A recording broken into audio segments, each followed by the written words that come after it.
Hello and welcome to our day 3 of the Future of Work event.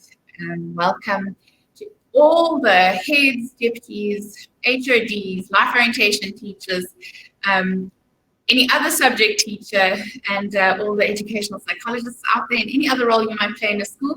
We're really excited to have you here with us this afternoon, and we have a really exciting, but I think very valuable lineup today of incredible speakers. And so we really are trusting that this is going to inspire you, better equip you, and I think just challenge us all to really think about this as just new and exciting tools and tricks, different kinds of programs and different kinds of just approaches that we can take back into our classrooms and into our schools tomorrow to better equip our learners and our school leavers. So today I want to quickly do some house cleaning, something I never really like doing, some housekeeping. We're not doing house cleaning. Housekeeping rules here are a little bit of things we need to know is that this recording is available afterwards via the same link. So if for some reason you have to go and are halfway through and you're loving this event, then you can jump back on at any time you like using the same link and you can view the recording. There are going to be polls throughout the event. So there's a little chat question polls tab. There will be different polls that we will be posing on some of the speakers, some of the companies involved. That is our primary way of connecting you to some of the different speakers and businesses that are going to be presenting here today. And the thing about those polls is if you enter it, we're just going to send you some more information on them, and that's the way that you can get in touch with them. Otherwise, after the session, you will be getting a session, a post-session email that'll have all the speakers' details in, as well as all companies' details in that are addressing some industry things today. So the last thing that I want to say is that if you haven't filled in our CPD points form yet, please do so. The link is going to go into the chat bar now. And once you do so, you'll get CPD points. If you have already filled it in for one of the other sessions, then not to worry, you'll collect the same session points. You don't need to fill it in again. Then lastly, thank you for everyone who has been so great at engaging on this platform, stirring conversation, and joined us for these sessions. We've really enjoyed them. It's meaty, weighty topics that we're talking about, but some of the feedback that I've got has been phenomenal from schools and teachers, just feeling more inspired, brought together, a bit of community around these topics. And so thank you. We really appreciate the time that you've taken to join us with this event. We're going to be sending out a feedback poll. We would like to run this event again, maybe next year sometime, and we would like you to give us some feedback. What were the topics you enjoyed? What are the challenges you're facing in your classroom?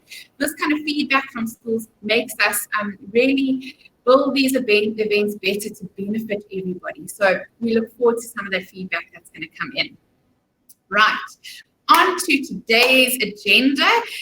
So I want to run through the agenda short and fast because then we want to bring on our first speaker. But our first speaker today is Pamela Cherry. She is going to be talking about fiercely forging a career path without the opportunity of further studies, or maybe without the desire for further studies from a learner. So that is also kind of outlines our theme today. Today we're looking at non-study options for school leavers.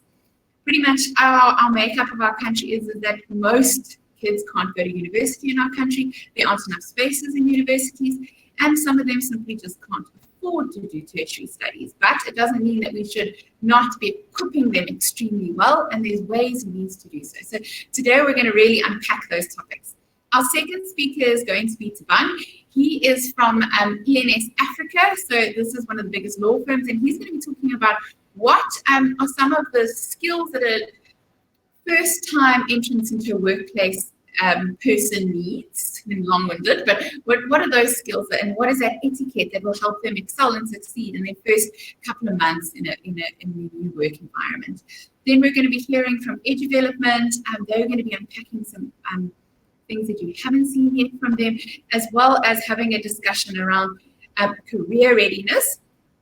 and non-study options with Veea Group through our Yenza. So those are some of the companies that you've already seen, but we're really excited about that panel discussion we're going to have with them later.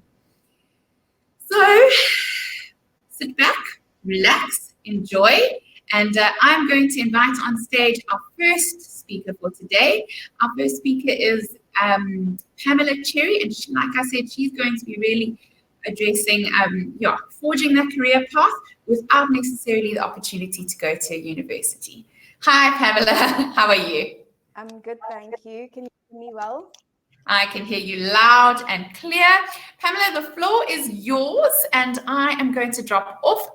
But yes, enjoy Pamela, everyone. And I have had some conversations with her before that, and this topic is her passion. So I'm so excited for her to impart some of her learnings, her wisdom, and her passion to us today. Great.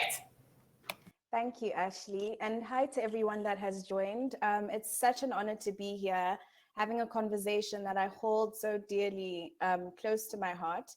And I'm not going to steal the scene from the other speakers that are coming, so I've tried to really make this as compressed as possible. And when I was putting this together, I was just thinking of how I could provoke your thinking and how we can start this conversation. I know this is a conversation that is one that will be ongoing for quite some years, and equipping our young talent to be able to go out into the world and make wonderful careers for themselves. And so I want to start off by saying that as I'm going into this, I'm inviting each and every one of you to reach out to me for us to continue with this conversation.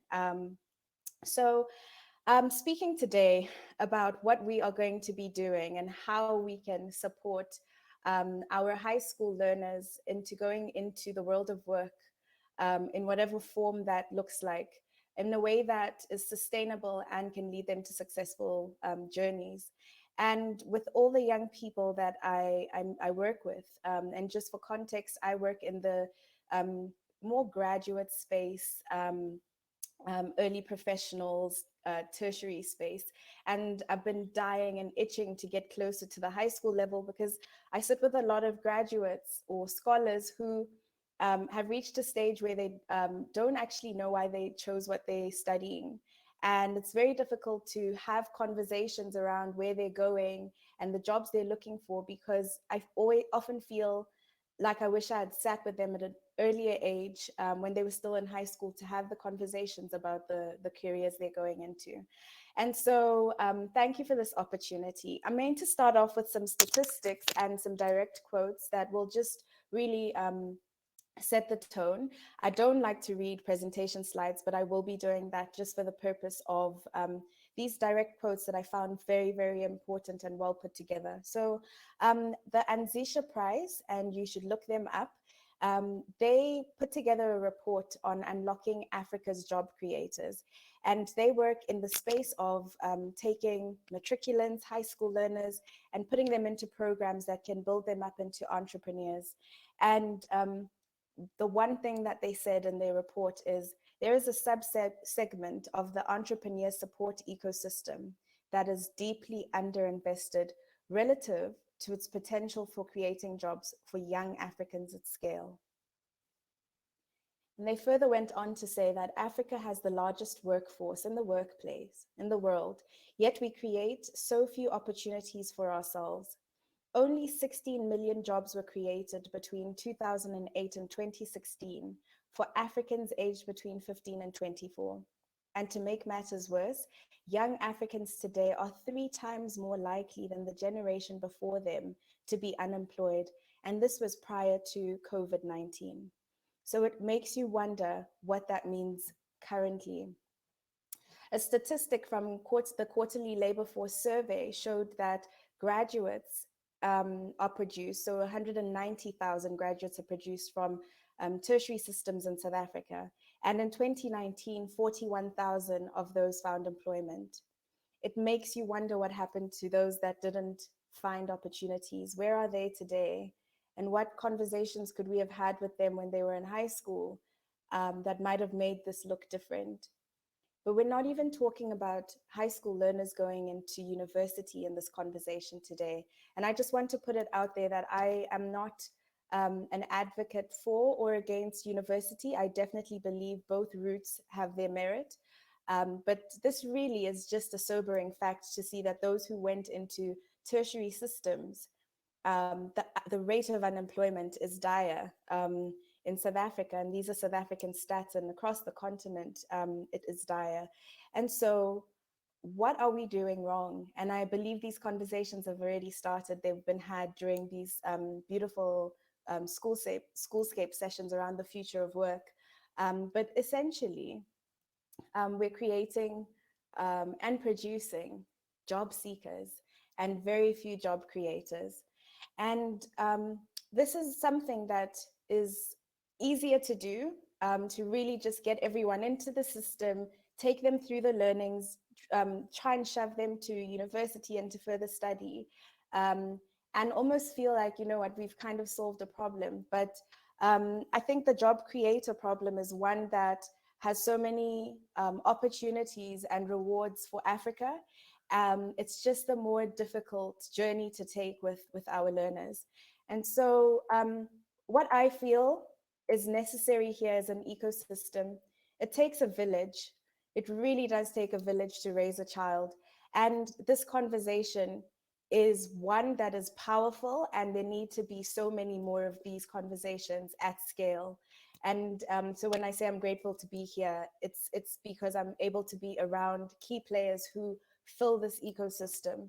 And so I've just put together some of my thoughts from my learnings with graduates and the gaps that I've found, the training interventions I've been blessed to be a part of, working with a scholarship program, a bursary program, and corporates who've trusted me to work with their graduates, the gaps that I found there that could be applied in conversations and trainings and support at high school level that could potentially send these young people off into bright careers.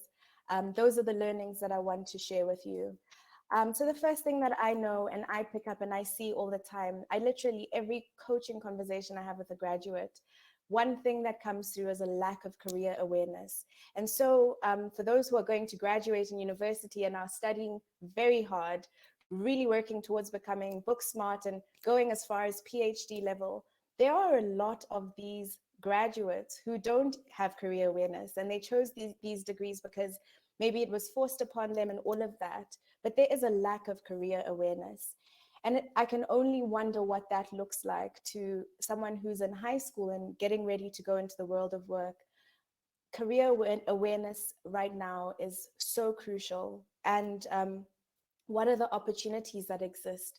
So if you are in high school and you're looking to go into the world of work, and maybe you don't want to go the route of tertiary education, there are internships, there are learnerships, apprenticeships available that a lot of scholars could go into once they've finished matric, and actually find themselves going into the world of work successfully alongside their peers who chose to go to graduate school or tertiary universities.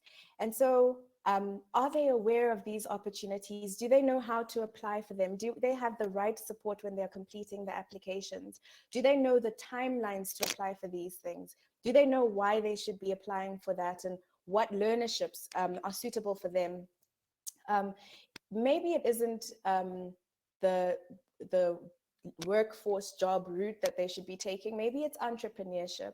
And I want to go back and say that I also am not an advocate for or against employment versus entrepreneurship. I really believe that it's important to have that conversation and provide the support systems for whichever route is being taken. And so if it's entrepreneurship, are they aware of the entrepreneurship incubators that receive funding to help young people start up businesses, skills development programs? There's this one company called Capacity that I engaged with when I was still at a scholarship program last year, that really focuses around building critical skills that are required, such as cloud computing. And these programs can take up to 12 months. And once completing that program, one is able to go into the world of work. One is able to go and work at Amazon, or maybe walk away with a skill and start a business or go freelancing. But our young people need to know this, and they need exposure. And the best place for them to learn this for the first time is at high school at their actual school. Um, and there's this concept of career centers at university. We need to start thinking of career centers in the high school level, and where are these career centers? It's the ecosystem we speak about. And I appreciate that there's a lot of teachers that are on this call that actually really want to see change, and that's the reason why you're here today. But I just want to say to the teachers that it's also the parents' responsibility. I am a parent, I'm homeschooling right now, and it's an ecosystem, it's government, it's corporate, it's NGOs, it's a whole network. And so how do we educate these high school learners? I would go back as primary school. How do we educate them about what opportunities are available for them? And then just in terms of approaches that I wanted to quickly touch on, there's so much value in the alumni network. And so when these high school learners go into the next stage and say they didn't go graduate level or tertiary university level, who is with them at that point? Really coming together and building alumni networks for your high schools would be so valuable, because you can continue to give them support.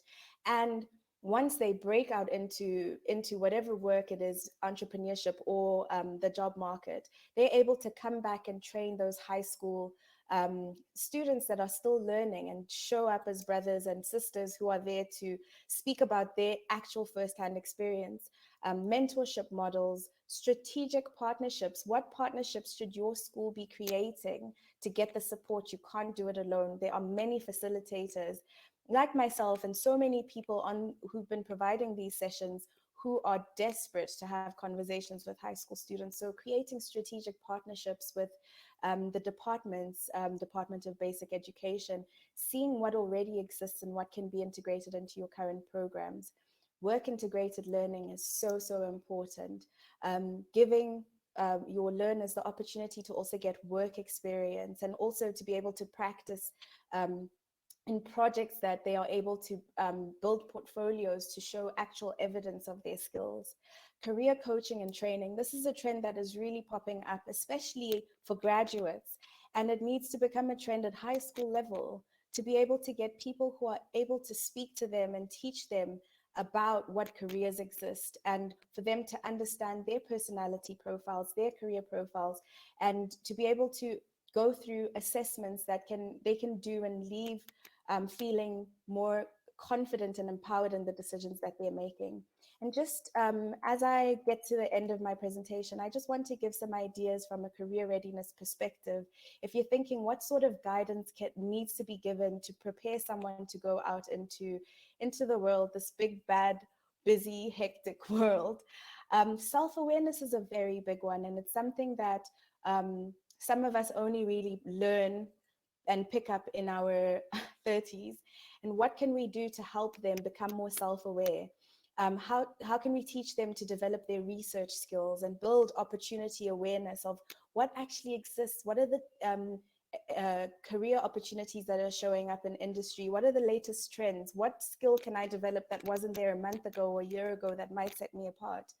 To build self-development, critical skills training. A lot of the training we used to do at the scholarship program with the graduates was centered around the World Economic Forum's critical skills.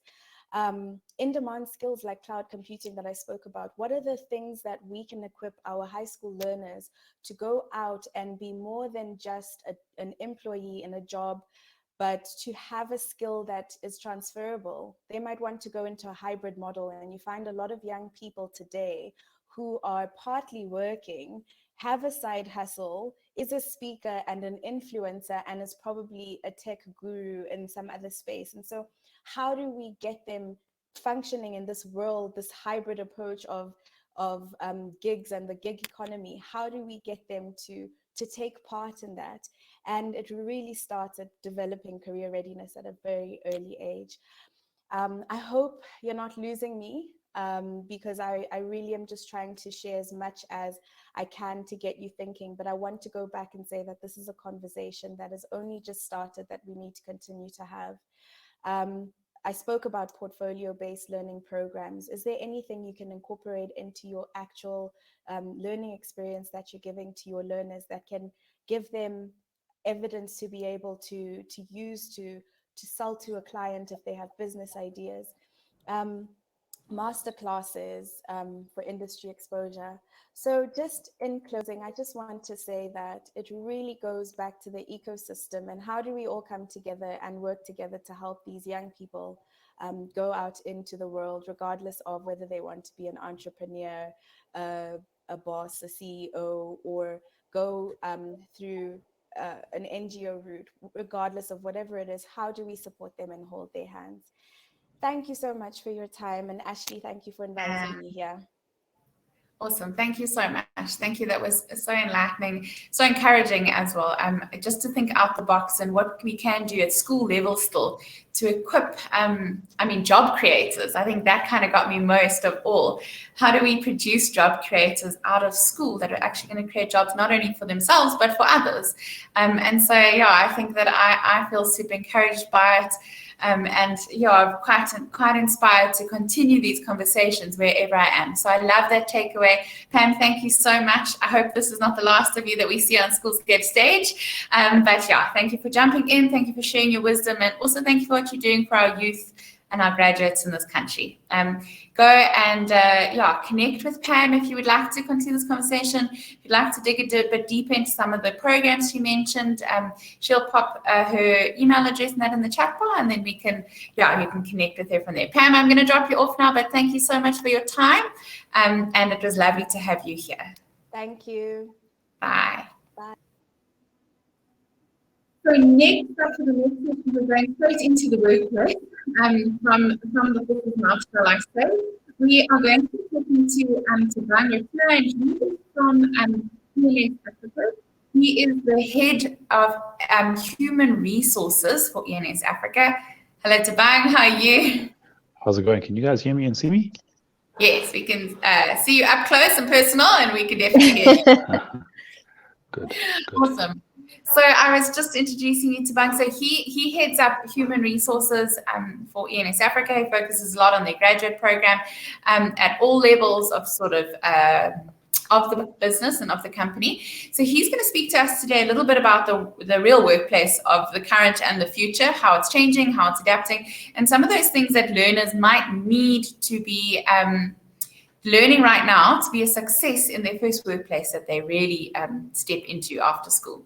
So thank you, Thabang. He's joined by Antonette Botes. You've seen a little bit of. She is from Veea Group, and Antonette is the one that actually is hosting the session with him.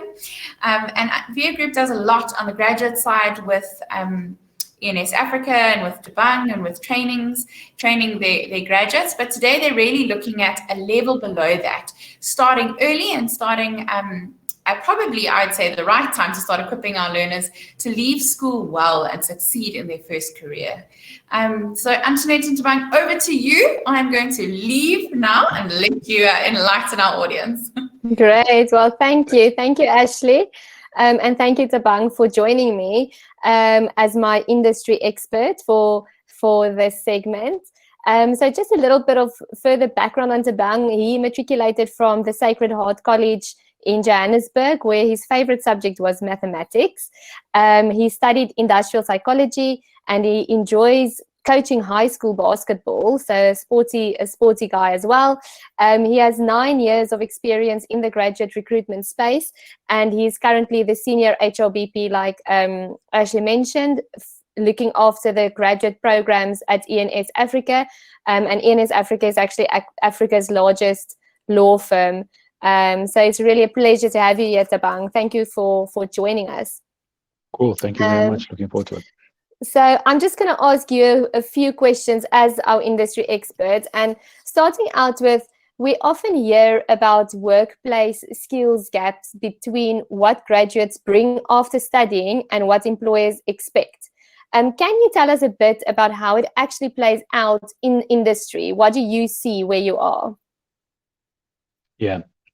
Look, I think it's quite difficult for students. I mean, to be honest, I would like to actually challenge the thinking of a workplace skills gap, particularly at graduate level, because the universities can teach only what they can teach in preparing the students in any given discipline. But because we live in a globalized world where there's really accelerated development in technology and how the world of work works and the different challenges that companies face, it's near impossible to teach people exactly what they will face in their first jobs. So I think the most important thing that can happen is that students should really bed down their knowledge, the theoretical knowledge, because then they will use that once they join companies. The other thing that we need to think about a little bit differently is that graduate positions are for people without experience, and it's really a continuation of the training that students have. And those are, I think, the big things that people need to, well, at least people in corporates need to really think differently about when it comes to graduates, because the truth is that the return on investment will come later than the very first week that the student joins you. It's very difficult for a university to teach everything that is happening. Things change all the time.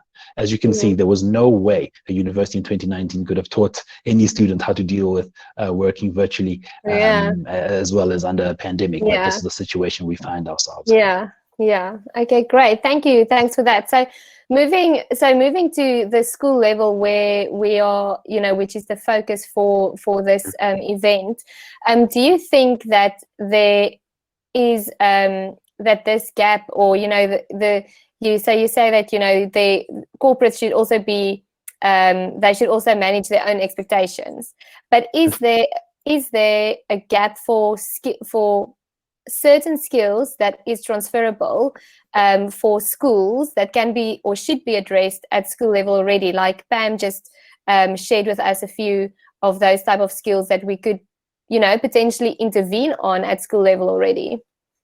Yeah, for sure. Look, I think it's difficult for schools as well. There's a set curriculum, of course. There are other pressing objectives that schools need to sort out. There's also a limited time to get through the curriculum. I get that. And of course, the pandemic may have also affected or adversely affected the quality of people's lives. But really, it's really about giving, I think the solution could be giving students an understanding of the real world and how the real world works, and how the knowledge or the skills that they are learning actually work and can be used in the real world. I remember doing maths and science. I've never done a titration since 2004 when I was in matric, but the analytical reasoning and the ability to understand numerical information is really something that I use in my personal life, from a budgeting perspective all the way through to being able to understand trends and read graphs and all that. But it's really about making it relevant, right? So what I think is a bit difficult, well, what I think could be done is really merging what is taught from the textbook with real life. And how you do that is by opening the newspaper, seeing for instance, I sometimes think about geography, for instance. We have to deal with climate change, and that's a big topic that we're dealing with now. But other things that we need to consider is maybe some unrest in certain countries, driving migration to different countries. What does that mean for, let's say, infrastructure?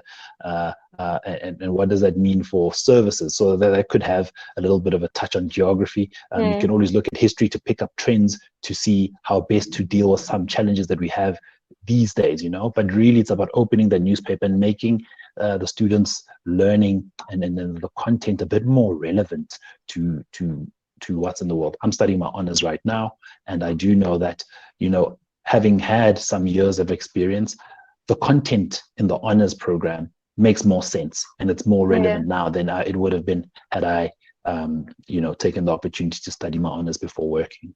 Yeah, absolutely. And I also see some comments coming through.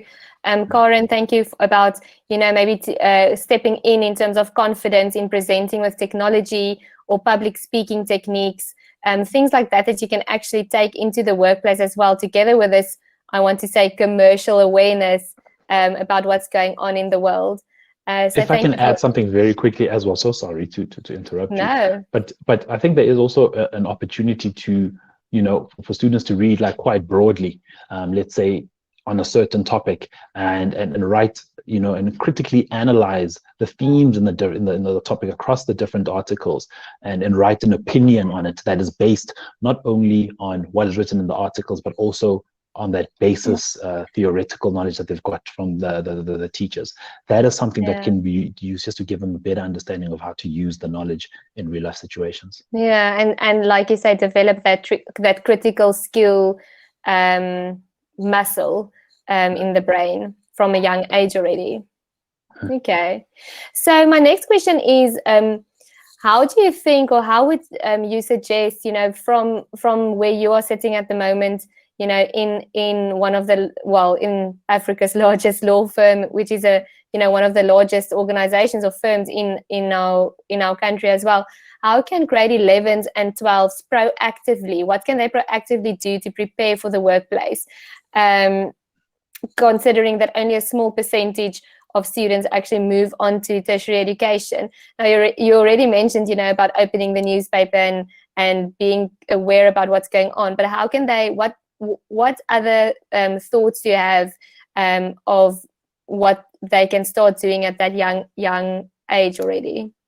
Yeah, I know around grade 11 and grade 12, students do a lot of job shadowing, which is fantastic. I would almost challenge schools to broaden that job shadowing program. For instance, literally in interviews, we are able to pick up, depending on the answer that we receive from those we're interviewing, which are graduates, of course, whether they grew up in a household where they were professionals as parents, or parents who are business owners, or maybe they were first-time university entrants.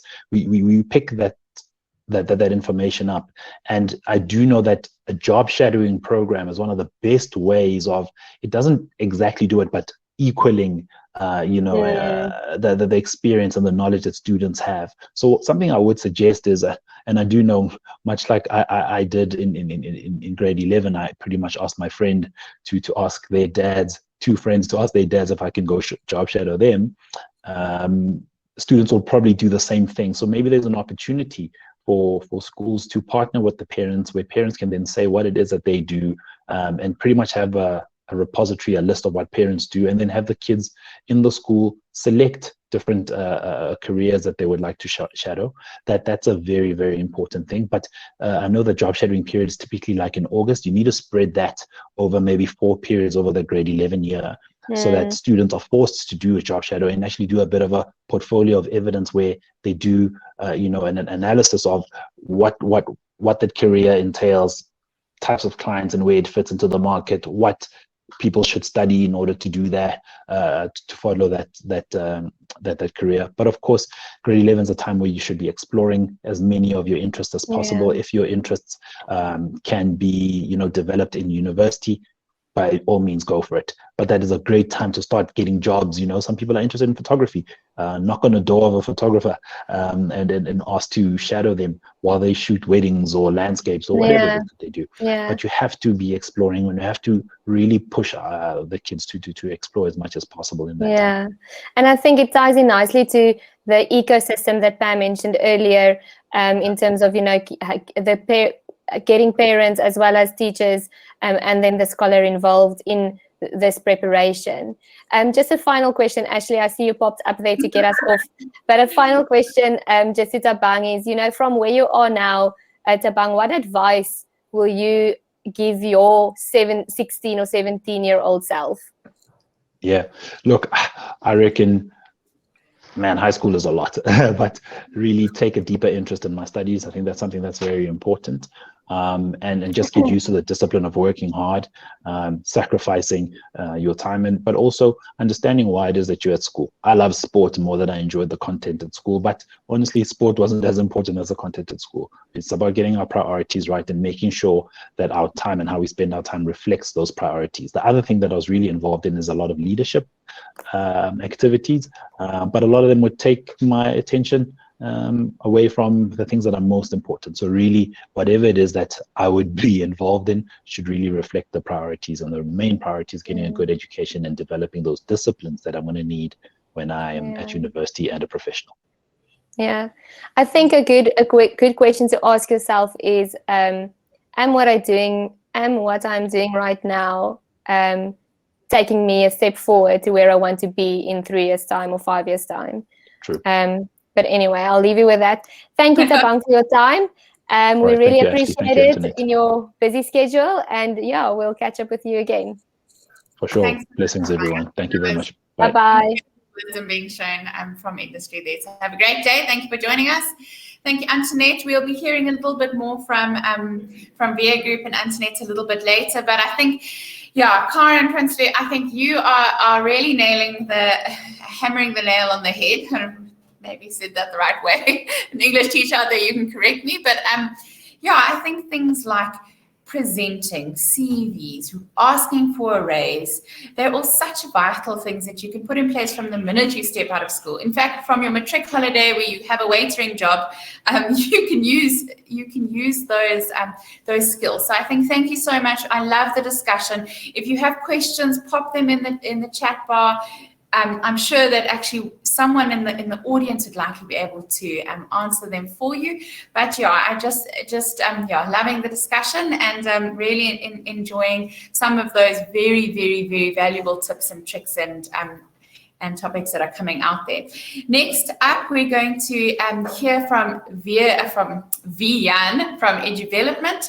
Eduvelopment showed us that incredible tool last week where they have a career chooser and subject chooser, and as you pop in your different school subjects, it throws out all array of what you can study, where you can study it, and what bursary you can get for it. So that was quite mind-blowing. I keep saying this, but I wish these tools were out there when I was finishing up my school years. And I so look forward to my own children using them once they get to that place in a little bit. So yeah, welcome back, Veea. We're really pleased to have you here and on today. And we're really looking forward to just hearing a little bit more from you in terms of what Eduvelopment is doing. This is one of the companies, if you first time here in this session, please go back onto the 2 previous sessions. You can find them on YouTube, on our Schoolscape channel, or in many of the emails we've sent you. The links are in there. And really watch what some of these companies are doing to aid and enable schools to really I don't want to say do better, because I know that schools are doing well already, but just give you new tools and new programs to work with your kids. A lot are aligned to the curriculum to just catapult them into greater success in their futures. And that's what this event really is about. So Veea, over to you and to Eduvelopment that's going to just address some new things. Can you give us maybe a bit of a more broad overview of the outcomes of using Eduvelopment in your school and what it actually really entails? Thanks, Ashley. Yes, I will definitely do that. And I like to see the questions that some of the teachers and principals ask. For instance, Karen, how to ask for a raise, and the tough questions. And I think that's the stuff that we need to teach our children. So at Eduvelopment, we try and do that. So we have a category where we literally try and teach them all the skills necessary for life after school. And I think it's important that we just chat about that. We're not only focusing on children that goes to university, but what about the children that needs to go into the workplace straight after school, that doesn't have the funds or whatever that needs to go to university? So we do skills development, and Mickey, my colleague, will chat to you about that in more detail in the breakaway or in the panel discussion after this. But I can just give you an idea of what's the typical stuff that we try and uplift by skills development on our platform. So in terms of the world of work, I think this is some of the stuff that we do, working with others, influencing others. So you can see all our different categories, from study skills, thinking skills, the environment, project management, finances, new ways of work. So just, what do we do there? Collaboration, what does it mean? The industry 4.0. So I think there's a lot of different stuff, life skills. I think this is also important, and normal stuff like taking out a loan. I mean, it's becoming the norm for everyone to do that. What does buying a property mean? Understanding my way of thinking, rental agreements. This is the stuff that everyone is going to do one day. Understanding personal income tax, legal contracts. This is the kind of stuff that we try and teach. Learn a driver license. So, for the grade 11 typical group. So we have a curriculum that Mickey is in charge of, and you'll hear later from me, as I mentioned. that is focusing on each grade in high school. From grade 8 to grade 12, we are trying to do skills development, as I mentioned, in all the different ways, from study methods, brain teasers, preparing for exams, you know, how to read faster. The feedback we get from university is that, you know, students get to university and they're not even sure, or they can't read fast enough, and they have to take a course or a subject for the first year just to get their reading up. So we are trying to get the person, the learner from school into the adult world better prepared. What's the questions you're going to get in an interview, how to answer the questions, how to present yourself, how to do public speaking. You know, that is the stuff that we need. Where do you fit in the leadership diagram? You know, am I a leader? Am I someone that can work for myself? Where do I fit in the team? You know, that is the typical stuff that we are trying to teach or uplift the skills development in school. So what do we do? We try and if I can start again where Alex did in the first week of this event, is we try and assess all children on all grades in high school. So what we do there, we've got different assessments based on your age. And if I can quickly just go to you in terms of that, just to show you. So this is the typical assessments that we do for our high school children. So in grade 8, we're looking at EQ. I think it's important, leaving primary school, getting into high school, you know, just where the emotional intelligence, what's expected from you, and all that typical stuff from EQ. And then grade 9, we focus on subject choices. What does it mean? And we've got an amazing tool that I showed you last week, and I'll quickly show you now again. What does it mean if I choose this subject? And if I take away this subject because I don't like it, what's the impact in the workspace? Not just the impact now in school. What does it mean if I leave this subject for the next? That's the one big thing. So we've got a test or assessment on grade 9 in that. Grade 10, we're looking at mind dynamics. Dr. Melody Diaga, those of you that knows her, I think it's very, very important for a child and a parent, you know, because it's based on neuroscience. So it's very important for them just to know how the brain works in terms of the development. Grade 11, we then focus on the workspace. So typical, similar to grade 9, but we focus on the workplace. And grade 12, we then, again, now you're in a stage of your life where you have to go into the workplace or university or whatever the case may be. What is expected of you in terms of your emotional intelligence? Very important, and I think this is what makes us unique. Our assessments, we include a one-on-one interview with the parents, with the children, and the person doing the assessment on our side. So we get a specialist that does the assessments, but it includes the one-on-one. It's not just a report you get and you have to live with that report. So I think that's very important.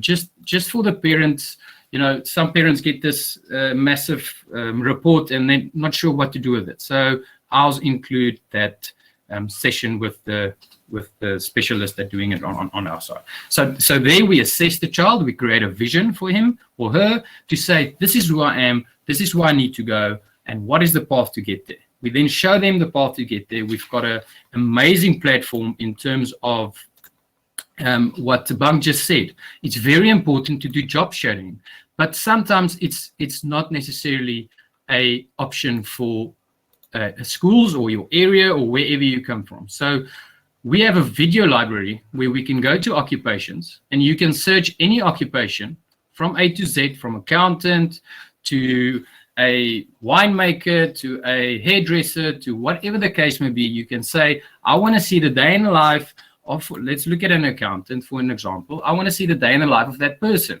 to tell me if that resonates with me. It's very important.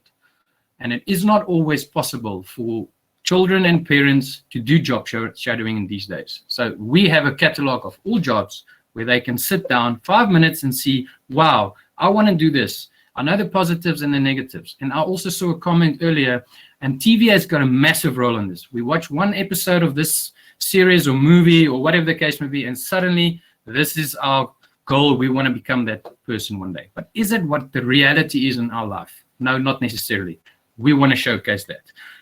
Part of our video library is just to showcase all institutions. We've got almost 400 institutions, videos of campuses of whatever. So from au pair to universities to colleges to literally flight schools. Here you can see Blue Chip Flight School as an example, becoming a pilot, seeing their marketing video, what it is being a student at that specific campus.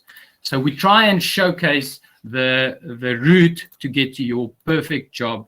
And I think it's an unbelievable way for a parent to sit in the comfort of their own home and say, wow, this is the report I received. My child wants to do this. How do we get there? How do we apply for bursaries? We've got a list of all bursaries available. The deadlines, application details, whatever you need is on our platform. So now we created a vision. We showed you the path to get there. And as Mickey will mention after me, we then give you the skills that you need to do the job one day. And not just to do that specific job. You need that skills to be part of life. And I think that's very important. So we're trying to just make it easier for a learner leaving school to know, how do I ask for a raise? How do I do this? How do I do that? I think that is the very important thing. So Ashley, from my side, thanks again for making us part of this event. I think it was very successful, and I hope that we helped a little bit. Amazing. Yeah, and I love your product. I think that for me, it's been so excited seeing a lot of products. If you know our background in Schoolscape, we see so much. And for a while now, I've looked at a lot of technology and things, and this stuff has just kind of brought some passion and life back into me. And I've been loving going through these platforms, all the different ones, and it's been incredible. And there's some standout stuff about your platform that you really know the schools, know the market, know education, and really put some incredible stuff all on one platform. So you'll get all the details about Eduvelopment in an email that'll go out later today. But feel free to fill in the poll if you would like Eduvelopment to come to your school, do a demo, talk to your kids a bit more. They're so willing to do so. So connect with them either via the polls, or otherwise I have put Vean's email address in the chat bar, but you'll also get it later after the session. So thank you, Vean. We'll hear a little bit later from Mickey from Eduvelopment. But for now, Vean, nice to have had you on, and we'll chat soon. Cheers. Great. So what I'd like to just quickly cover next is that we are going to be giving away 500 Rand worth of a 500 Rand Take-A-Lot voucher at the end of this. So we've already pulled a name from someone that is online, but you have to still be online at the end of it for us to be able to give it to you. So, and sneaky, we can see that you're online or not. So stick around to win that 500 Rand gift voucher from Take-A-Lot, for just being part of this event and being teachers and really caring, or being in education and really caring for our learners. So the last thing we are going to do today is we're going to have a bit of a panel discussion with a couple of industry experts that have put a lot of time and energy thinking into these specific topics. Today we are looking at non-study options. So how do we equip our learners best for the workplace that they may be stepping into straight after school? So first up, that's following Vean from Eduvelopment, is Mickey. And I think as we've seen, Mickey spends a lot of time at Eduvelopment developing curricula and skills program that focus on developing young people. So really, she's put time and effort into thinking through these skills and equipping these learners of what they actually need to walk into a workplace.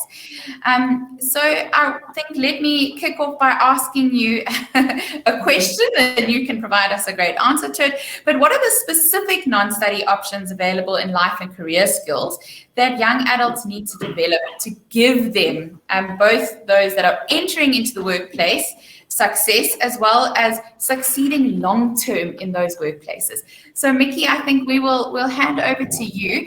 And you can then guide us through kind of some of your thinking that you've done. And like I say, Mickey is really the content creator for Eduvelopment. So if you've seen some of this content, she's the brain behind thinking it through and what the impact will be in learners. So she's going to really speak through these topics with us now quickly. So Mickey, it is over to you. Thanks, Ashley. You're very flattering. Thank you so much. The topic, what are the non-study career options, is huge. I mean, we heard from Pam, that's just, the problem out there is massive. The opportunities are few, and there's so many touch points that we can do, but I'm really going to just focus on a couple, if I may. So, just wondering why my slide won't change. Trying to get to my other slide. Okay, there we go. There you go, 2 in a row. There we are. So in truth, a child's career starts from the moment they're born. Every child is born in a specific environment, in a socio-economic milieu, and the parents actually are the first people who try and instill their dreams, their hopes, and their values on their child. But the reality is that we have said, and Pam said, and everyone's been emphasizing, is that in South Africa, most children will not get the opportunity to actually reach a university, won't be able to study at university, and this becomes a really big problem.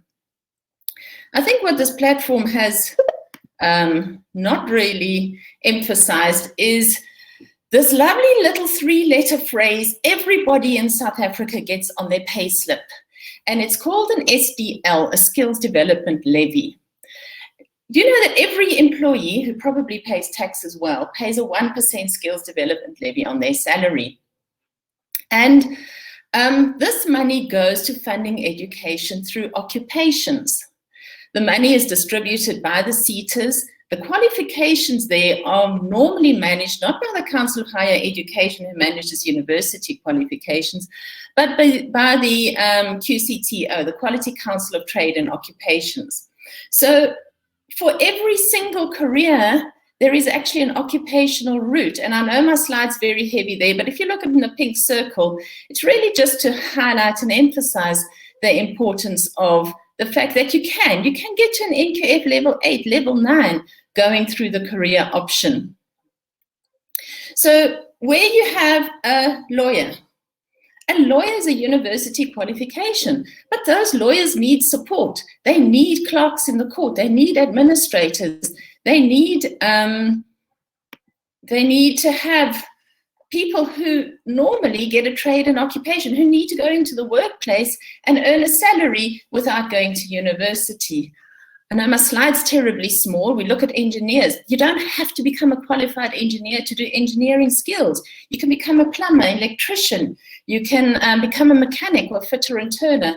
A lot of those job satisfactory. The majority of those jobs in the outer circle of what I have there, which are skills, come through this occupational directed learning, which is normally funded by the SETAs. There are huge pots of money available when you take 1% of a country's salary budget every month and you put it in. But very few people really know about them. They don't know about learnerships. They don't know about apprenticeships. I think Pam did highlight some of those. So that really is a field to look at. But if we take it one step further, we need to also look at increasing each learner's success in following these skills.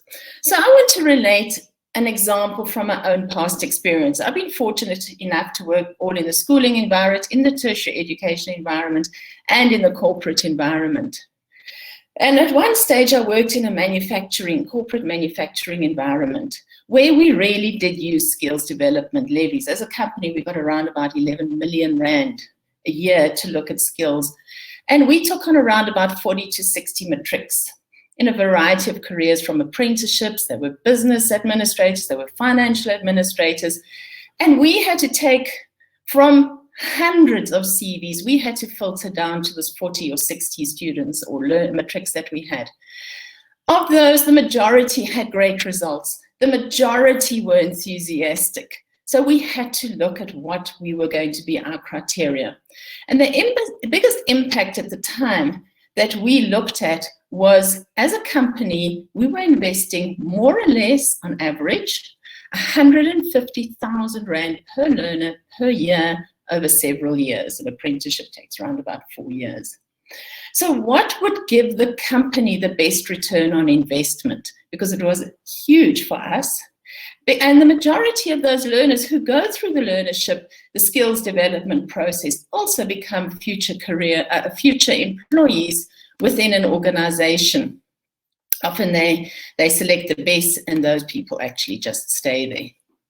So when the playing field is equal in terms of matric results, and the learner's life skills come into play. And in fact, it is these life skills that are common across the spectrum of qualifications. You need life skills, whether you're going to be a graduate or whether you're going to be a technician or whether you're going to be a taxi driver. They are life skills that go across many qualifications. And people are saying, we've heard it on this platform as well, that the pace of knowledge is changing so fast that academic skills, especially in technology, have a limited lifespan. So it is the life skills that are becoming far more important within the workplace. So when I take you my example of the students that I had to filter out, I looked at their life skills. I said, how well do they communicate? How well do they read and write? What role do they play in a team? Are they lifelong learners? How deep is their general knowledge? How deep were their creative and thinking skills? And how good was their numeracy and their literacy and their fine motor skills? And really, in the end, it came down to the quality of the life skills that the learner could offer that would set them apart in terms of being able to get an opportunity to study in the workplace. So Pam has, I think Pam, yes, she did, has already alluded to the World Economic Forum. And their top 10 skills for 2025 are listed on this particular slide. And they really look at analytical thinking, active learning, learning strategies, problem solving, critical thinking, analysis, creativity, originality, initiative, leadership, social influence, resilience, stress tolerance. Those are all life skills. The two lighter ones are technology, and it can be argued that those are academic qualifications. I'm not going to debate that right now, but I've highlighted really more and more that even the World Economic Forum has highlighted the need for life skills as opposed to proper qualifications. So there's a very interesting concept, and I quite like this one, is that the future skills reality is that every single person needs to become the CEO of their own career. Within days of lockdown, we all saw how our jobs changed. We were suddenly having to do things remotely. The global economy was thinking very differently. Businesses are rethinking their roles. The majority of companies I know have cut down office space so much. So the upside of this is that anyone can really work in any country, and they can do many jobs. I had a little bit of a smile just before COVID. I was in New Bethesda in the middle of the Karoo, and there I met a woman who was a personal assistant to a CEO of a company in San Francisco, but she lived in the middle of the Karoo, and that is how things are changing. I think we also need to realize that people are suddenly being employed in what we call the gig economy. And this is a term that was taken from the music industry, where you work jobs when they become available. And with access to a global economy, it means that if you want to be part of the gig economy, you have to compete against the best in the world. It is no longer a case of finding a job in South Africa. It's a case of competing against the best that there are. And so with this business model of being in a gig economy, you have work when it is available.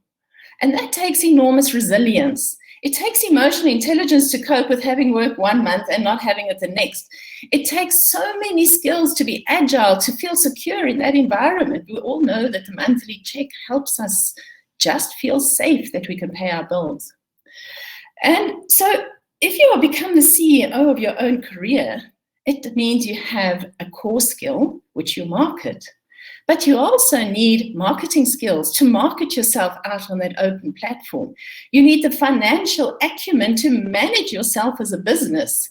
You need to manage project and project planning as you go into each gig that you're busy doing.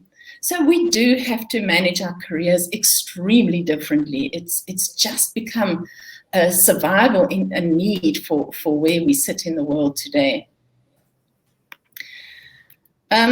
So as Veea has said, and he did put quite a bit of pressure on me, Eduvelopment does provide a holistic solution, and this is really where we've aimed at. Alex, in her very first presentation, highlighted that there's a need for a number of 360-degree assessments. You have to know who you are, and not just who you are in terms of your subject preference or career preference, but who are you in terms of emotional intelligence? Who are you in terms of your level of creativity or your level of logical thinking? The list is endless. And we have to adjust as we get older. And this is why we do so many different kinds of assessments on our platform. Veea is also... I'm just going to mention you have 30 seconds left of your presentation. I'm going to talk fast. Okay, so Veea has told us about study options and so on. So on our own platform, we have currently got 450 life skills that are applicable to the world of work beyond the classroom. Things that children will learn over a period of 5 years. And I just believe it goes back to this whole fact. They always say when a child is a baby and you read them a story once a year, they've read 2,000 stories by the time they're 3. We're hoping in 5 years on our Eduvelopment platform, you will know 450 life skills that are applicable within the workplace. Thank you. Awesome. Thank you, Mickey. We really, I think there's so much in there that was incredibly valuable, and really enjoying just the content and the thinking around it, not just use the platform, but whys. And I think that we've heard a lot of the why, I think it really is, it's inspiring and it's challenging at the same time. And thank you for a brilliant solution. So we are going to move on now. Unfortunately, though I could listen to you for most of the day and all your experience. So we're gonna go on to Veea Group now. We're gonna aim a good question at them, and we've heard a bit about them today. And I think that Antonette, you can pop your camera and your mic on there, address some of this, but. I think Antonette, maybe just, after spending a lot of time in industry and globally yourself, and with a lot of career coaching in your background, what are the most important skills you would say that a learner would have once they've completed the Veea Group's program that you guys have created? So what are those skills within that program that prepare learners for the workforce? Yeah, thank you, Ashley, and Mickey. What an amazing tool that you have there. And I also love what you said about we are moving into a gig economy, and for exactly that reason, we need those life skills, like you say. We need those transferable skills that we can take across to our different gigs. But our tool or our program at Veea Group is built on, and we mentioned this in one of the other sessions as well, so I'll just go through it briefly again, on three main legs of a stool, I want to say. The first one is self-awareness in the form of emotional intelligence. It's all about knowing yourself. What are your values? What are your strengths? What's your story? And how can you use your story from, like Mickey also said, I love that image of the little baby lying there. Well, how can you take your story and what you've experienced throughout your life and identify the skills that you have developed and actually package it and rethink it or reframe it in a way that you can apply it in the world of work. So that is the one area or the one skill that we develop in our program. The second one is employability skills, how to meet the expectation from the employer, and this area covers things like effective communication, teamwork, decision making, time management, project management, cultivating that growth mindset from an early age, being open to learning and growing, and growing and developing yourself and your skills. And then the final one is that transitioning from school to the workplace. So working through, and this is where the coaching part comes in quite a lot, working through that expectation of what it's going to be like in the world of work. And then when you actually get there and the honeymoon phase, the honeymoon period wears off of I'm independent and I'm working now, how to deal with that transition or that expectation and then the reality, and then tools to support you through this transition. So we work a lot with resilience, coping skills, and also, you know, something that is very relevant at the moment is actually people adjusting to the change from in-person work to virtual work, and the effect that actually has on the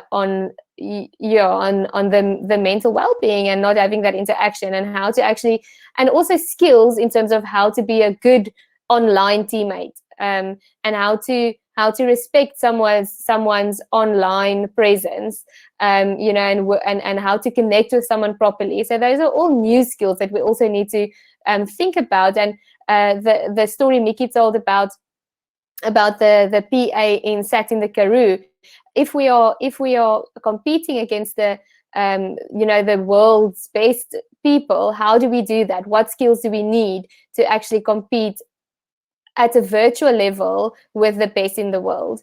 And that is the area, you know, training, transitioning from school to the workplace, where we look at those kind of skills.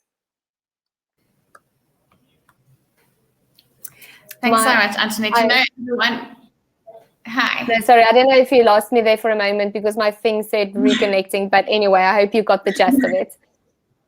We got all of it. We didn't lose you, not at all. I think the one thing you mentioned just in passing was just the ability and the skill to time manage. And I remember coming into the workplace as, like, you know, fresh out of school and done a bit of studying, and then that was a massive challenge to me. I don't think anywhere in all my years of studying and developing that no one had taught me how to prioritize, to manage my time, to rank things. I mean, until you just kind of stumble into them and hope you do okay. And yeah, I've said this once and I've saying it again. I think that these kinds of skills, you know, not displacing the realm of actual book learner kind of cleverness or smartness or those skills, but these are the things that really would make learners propel and excel into any career and industry that they decided to step into. So thank you so much. I love the practicalness of it. And Veea Group is going to be piloting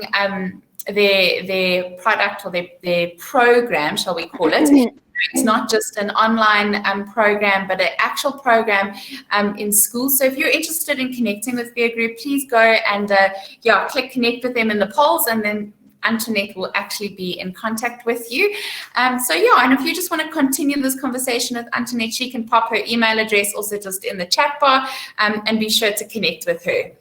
So thanks, Antonette. Have a lovely day. We're going to drop you off. Bye-bye. Okay, so next up, we have Jared. Jared is from Yenza.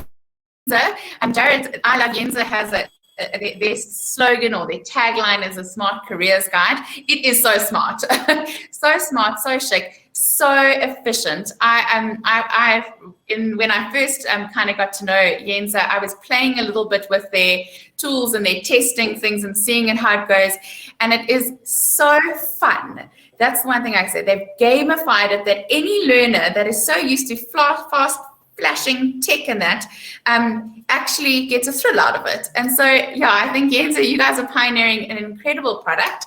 But today we are going to pick Jared's brain a little bit on a different topic. And I think everyone is going to be quite excited to hear what he has to say.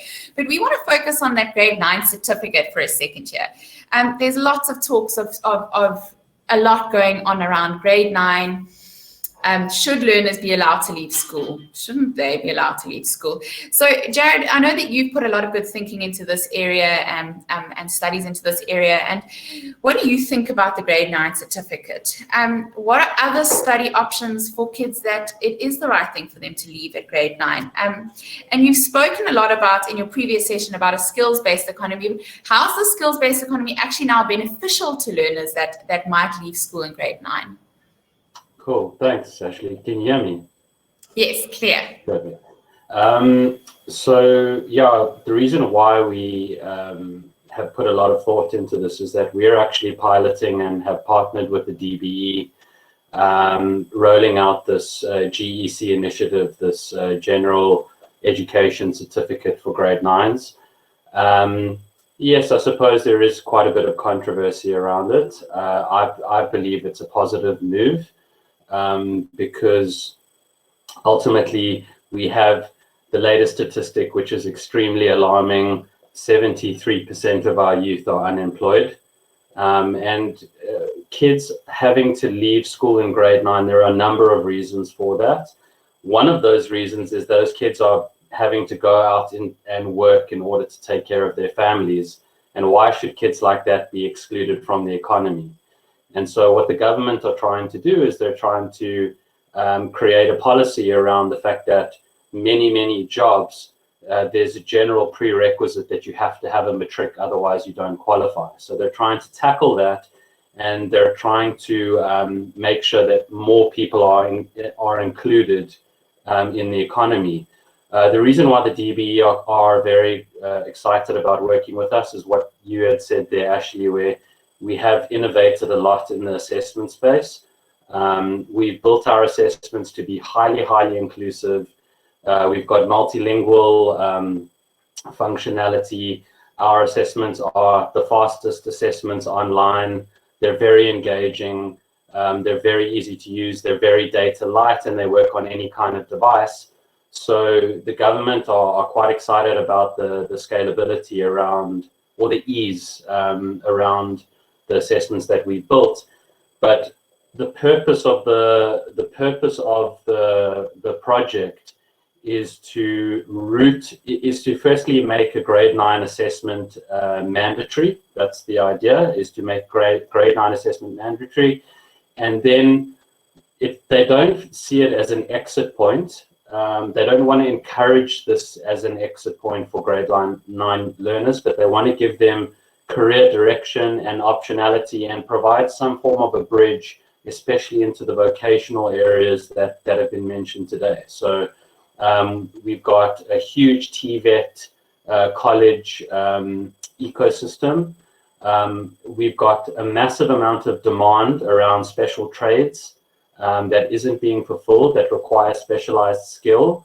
And so the government are looking at ways to effectively route people into the right vocations as early on as grade 9, so that people can, not just become, a very kind of lower end worker, but to develop a very, sought after skill that is heavily subsidized by the government and these skills funds, so that people can really get quality jobs that are actually, part of the fallacy around the unemployment sector is, yes, there aren't enough jobs. That is true. But there's also a large number of vacancies that require people to have very specialized and specific skills in order to fulfill. And this is a project that the government are working on with a few partners, and we're one of them to help route people effectively into the economy all the way from grade 9. Thanks so much, Jared. I think maybe a more kind of Yenza focused question, but I really value what you're saying, and it is exciting to me. Someone mentioned in the comments there that it kind of restores their faith in our education system and government when they actually are coming together with experts and companies like yours to make good decisions when it comes to our students, to encourage them into certain areas and allow for certain things. So we're very glad that there's voice of expertise and reason up there giving guidance. And I think just on the Yenza thing in short, what part of Yenza kind of looks at that area within that grade 9 space to help equip learners to make good life decisions and choices? Is there sort of a holistic part of Yenza that helps our learners at that age with decision making? Yeah, very much so. I think I mentioned in our first session, we take a very integrated approach at understanding people. So what you find typically in the assessment space is that people measure for a specific thing. So they look at someone in isolation. They look at, what is your emotional intelligence? What is your interest? But there's no underlying technology that connects all the dots. So we've built what we call smart career technology. It's really bound in a lot of advanced data science and algorithms that connect all of those dots across all the various touch points and all the various assessments that we have. And then what we've done is we've created a career pathway, you could call it architecture, that then tells us through the data to say this person is best suited to this particular career path. So our core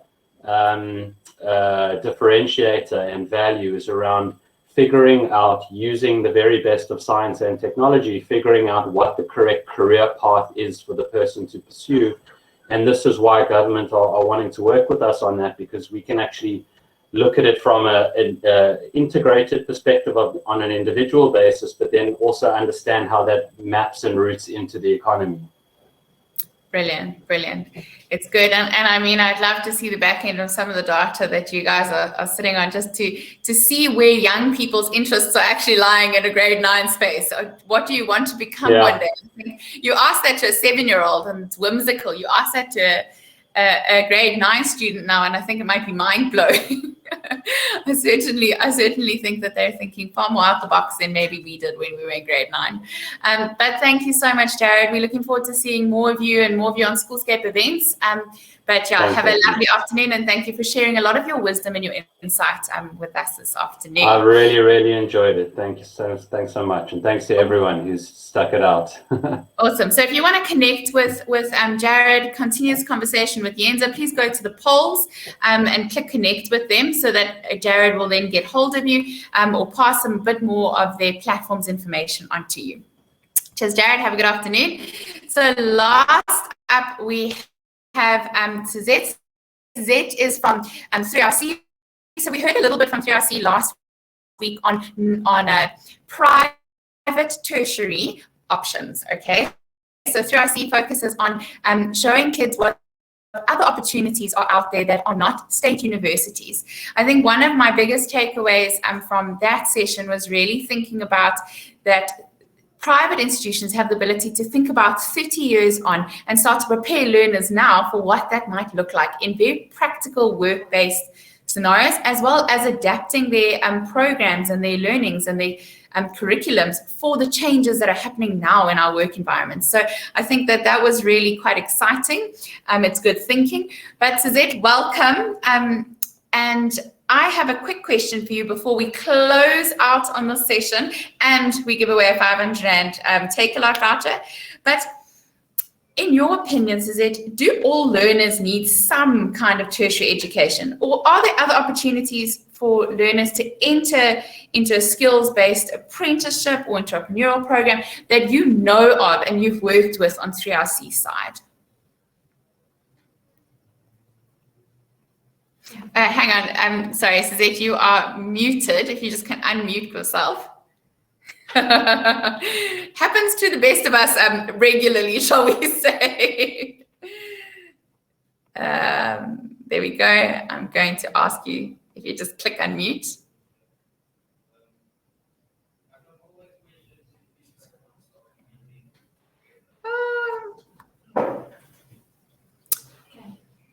Okay, so there we go.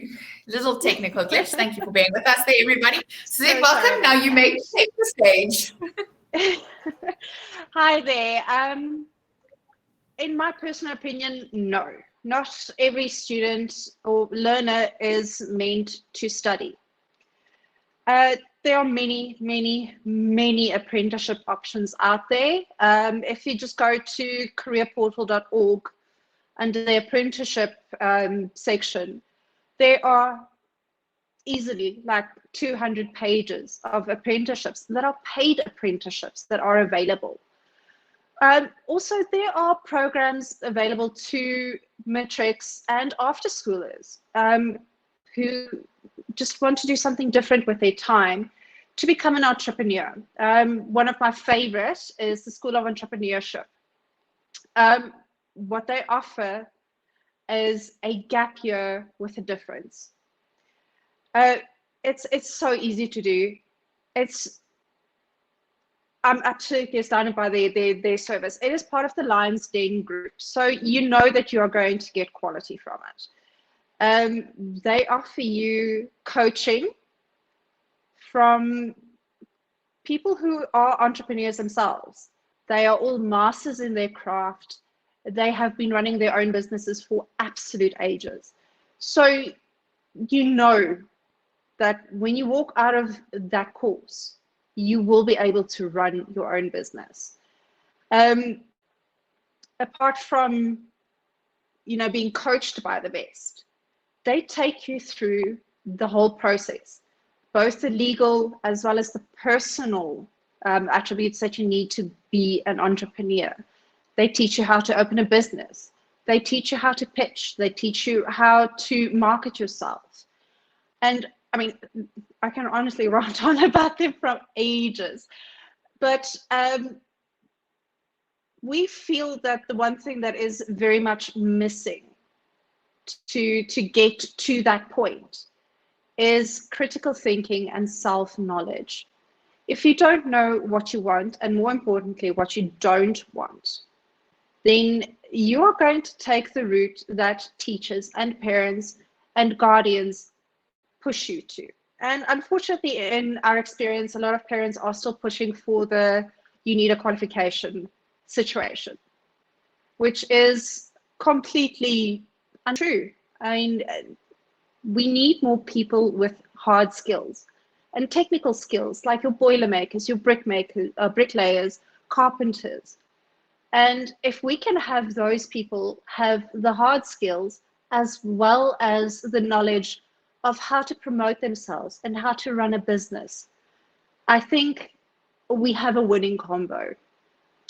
We need to teach our learners, as educators, as parents, as people in the educational sphere, to think for themselves and to teach them the skills that they need. I think one of the teachers earlier said, teach them how to write a CV.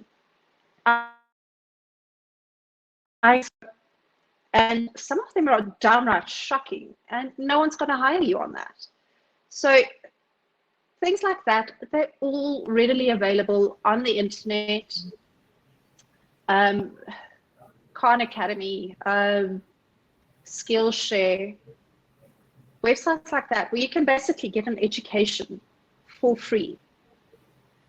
I think would be a very valuable tool to teach our learners at home and at school. Awesome. Thank you so much. We also, no problem. Do you want to finish your sentence? Sorry. I was also just going to say that many of our colleges on the virtual portal, that is 3rcvirtual.com, offer short courses that, where they're not free, they are very affordable and maybe worth a look at. Awesome. Absolutely. I love that. I think that I've been a good example of the graph that everyone showed in the beginning of this event 3 weeks ago, where it used to be here, career trajectory used to go like this. Now it goes like, and I said before, I've definitely done the, but yeah, I think one thing that's really beneficial has been being able to go and do short courses. When I've stepped into different roles that I haven't felt equipped for, it's been kind of, okay, what can I do for the next 4 months part-time that would just fast track me? And I think if we have parents that are open to that and teachers that are open to equipping their kids with great platforms that they can do it online and they can do it part-time, I think that is such an incredible thing that we have in our tool set now more than ever. So I think all these are incredibly valuable points.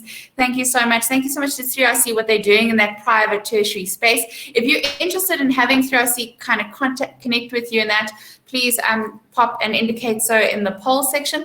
But yeah, I think 3RC has got an incredible virtual platform that you can take your learners through that shows them all the opportunities in the private space.